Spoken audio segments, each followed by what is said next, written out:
بسم اللہ الرحمن الرحیم۔ شروع اللہ کے نام سے جو بڑا مہربان نہایت رحم والا ہے۔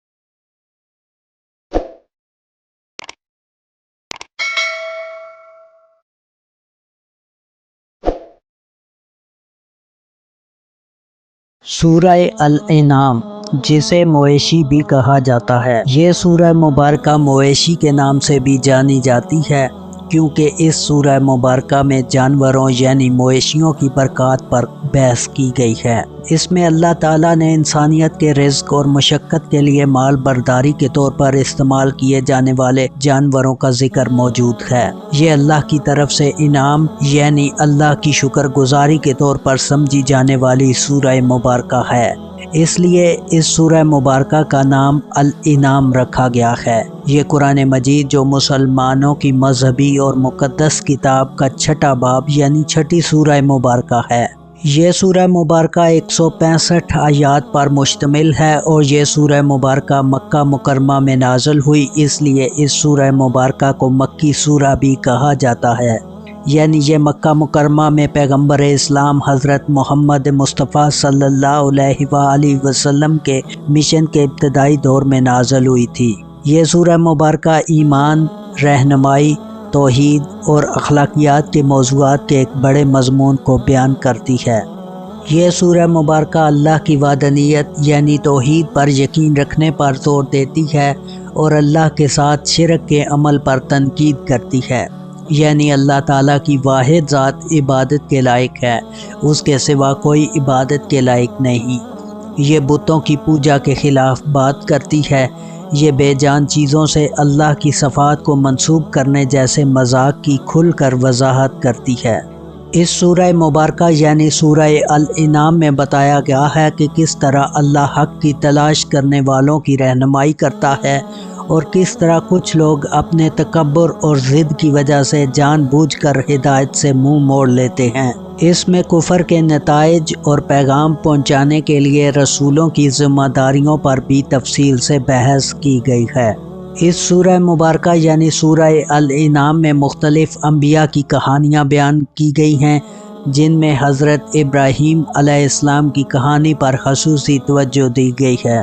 اس میں ان کے آسمانی اجسام کے بارے میں پوچھ گچھ اور عبادت کی اشیاء کے طور پر اللہ کی حقیقی نوعیت کے طور پر بحث کی گئی ہے۔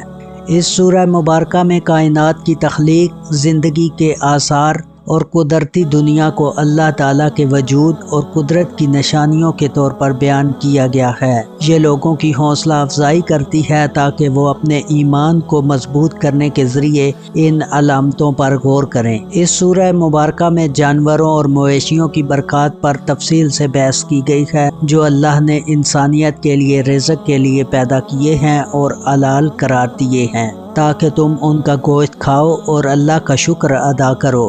یہ ان نعمتوں کے لیے شکر گزار ہونے اور انہیں ذمہ داری سے استعمال کرنے کی اہمیت کو بیان کرتی ہے۔ اس سورہ مبارکہ یعنی سورہ الانعام میں جائز اور حرام کھانوں، حلال اور حرام کھانوں کا خاکہ پیش کیا گیا ہے اور مسلمانوں کے لیے غذائی رہنما اصول فراہم کیے گئے ہیں۔ یہ حلال اور صحت بخش چیزوں کے استعمال کی اہمیت کو واضح کرتی ہے۔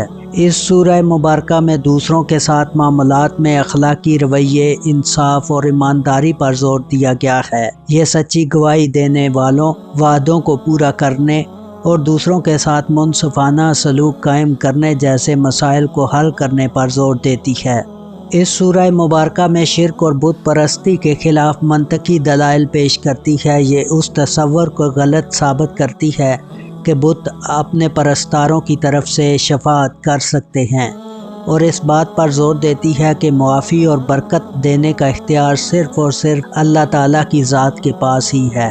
اس سورہ مبارکہ یعنی سورہ الانعام میں قیامت اور قیامت کے تصور کو بیان کیا گیا ہے، یعنی یوم الحساب، قیامت کے دن پر بھی بات کی گئی ہے جب لوگوں سے ان کے اعمال کا حساب لیا جائے گا۔ اس میں نیک لوگوں کے لیے جزا اور کافروں کے لیے سزا کو نمایاں کر دیا گیا ہے۔ اس سورہ مبارکہ میں کافر عربوں کے مختلف غلط عقائد کی تردید بھی کی گئی ہے، جس میں یہ خیال بھی شامل ہے کہ فرشتے اللہ کی بیٹیاں ہیں یا بعض جانور مقدس ہیں اور انہیں مشقت یا محنت مزدوری میں استعمال نہیں کیا جا سکتا۔ ایسے غلط اور بے بنیاد عقائد کو ختم کر دیا گیا ہے۔ سورہ الانعام ایک مکمل باب ہے جس میں ایمان، اخلاقیات اور رہنمائی کے بنیادی پہلوؤں کا احاطہ کیا گیا ہے۔ اس کی تعلیمات میں توحید، اخلاقی طرز عمل، اللہ کی نشانیوں پر غور و فکر اور آخرت میں جواب دہی کی اہمیت پر بہت زیادہ زور دیا گیا ہے۔